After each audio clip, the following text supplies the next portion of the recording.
বাগবাড়ি গ্রামটি তরুবীথি পত্রপল্লবে বাগবাগিচা ভরপুর। ছায়া ঢাকা পাখি ডাকা সবুজের সমারোহ এই শান্ত শীতল প্রকৃতির মাঝে বেড়ে ওঠেন জিয়াউর রহমান।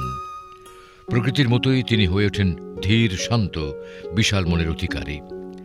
গ্রামের আঁকাবাঁকা মেঠো পথ ধরে সবুজ শ্যামল ফসলের মাঠ পেরিয়ে ভোরে শিশির ভেজা ঘাসে পা ভিজিয়ে পথ চলতেন জিয়াউর রহমান। গ্রামের প্রকৃতি তাকে মুগ্ধ করেছিল।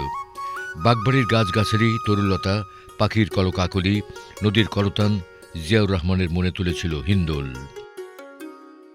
আমি 1959 সন থেকে এই বাড়িতে দেখাশোনা করি। জিয়াউর রহমান সাহেব একবার প্রোগ্রাম করলো, এই বাগবাড়িতে আসার জন্য প্রোগ্রাম করলো। তখন আমাকে বললো যে এই ঘরের একটা ধাপ উঠতে একটু কষ্ট হয়, একটা ধাপ বানালো।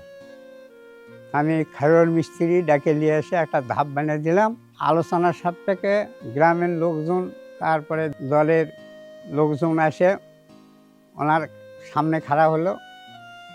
ওই সাংবাদিকরা ছবি তুলে নিয়ে তখন বলল যে আমাকে বলল, তোমাকে কিসের সমস্যা? আমরা বললাম যে আমাকে তো অনেক সমস্যা, রাস্তাঘাট, ব্রিজ, কালভার্ট, স্কুল কলেজ এগুলো তো দরকার। তো বললে সব হবে, সব হবে। তখন বলে তোমরা মাছের চাষ করো, গাছ লাগাও, গাছের চারা লাগাও, গরুর ফার্ম করো, এইসব সাজেশন আমাকে দিল।